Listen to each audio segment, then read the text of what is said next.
YouTube.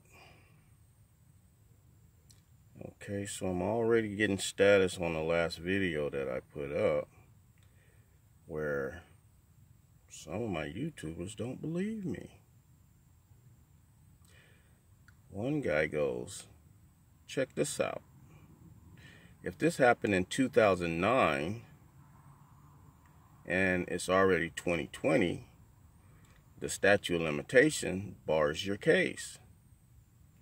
Well, I'm going to educate you, sir, and whoever else out there don't know about fraud. And to be more specific, extrinsic fraud. So, I have dealt with that issue of statute of limitations in my fraud case. And I'm going to show you when it deals with fraud, the statute of limitation does not start running on your case until you become aware. And I'm going to give you a case law where it was the federal court overturned the case more than 30 years old because of the fraud. And this is what you're looking at right here. So, Bola Lagosta. Yep, so I'm going to take my time, scan over this so you guys can see it.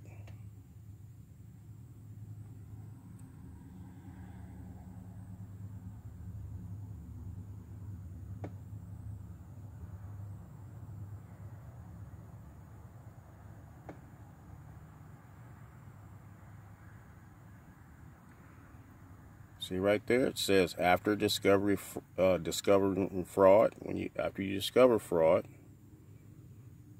it says relief will be granted against judgment regardless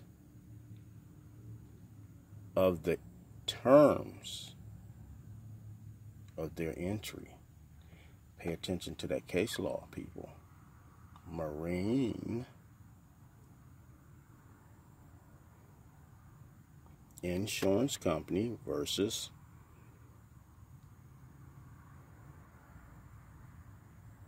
let me slow it down for you.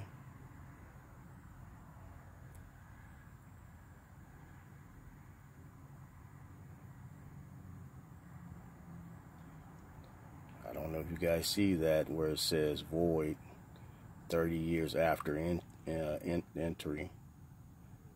See? 30-year-old case.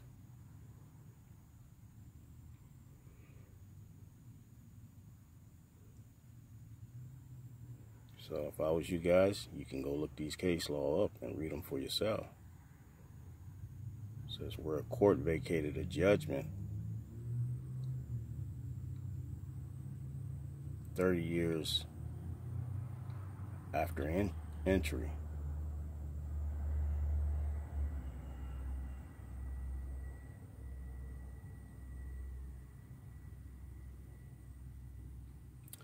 Number one leading case that I think is Hazel Atlantic Company versus Hartford, right there at the bottom.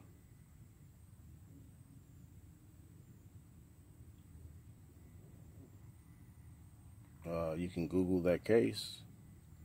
Took me a hard time to find that case, and guess what? I'm just giving it to you guys, so the research is already done. All you got to do is just go Google it. Hazel Atlantic Company versus Hartford. I think that's a glass company, Hazel Atlantic Glass Company, but it's, for short, it's Hazel Atlantic Company versus Hartford. And you will see, even in that case, they said that the federal court long established when you're dealing with fraud upon a court, they're going to hear that case because this fraud was involved. So that's what I'm dealing with in my case. See, I put that under the judicial statement. Get another shot at the defendants there. Shepard Mullen, Richard Hampton, and the main culprit there was that attorney, Jason W. Kerrigan. Swift Transportation. Pay attention. So you know, people, that's an issue you're going to deal with. So you got to do your homework on the statute of limitation, because if you look at my archives, the defendant's attorney, Shepard Mullen, was trying to convince me that my case was barred because of the statute of limitation. So I went and did my research on latches. If you look up under fraud latches, make sure you hear me correctly now. Look up under fraud latches. It's a time-saving clause. When you're dealing with fraud, your time does not start ticking until you become aware of the fraud in the case. 2015, I looked through the court records. I saw that he didn't file a copy of that document in the court record. That's when the light bulb came on that he committed fraud upon the court. That's when I went after Shepard Mullen for fraud upon the court. This is why I went after the law firm. He never filed a copy of that document in the court record.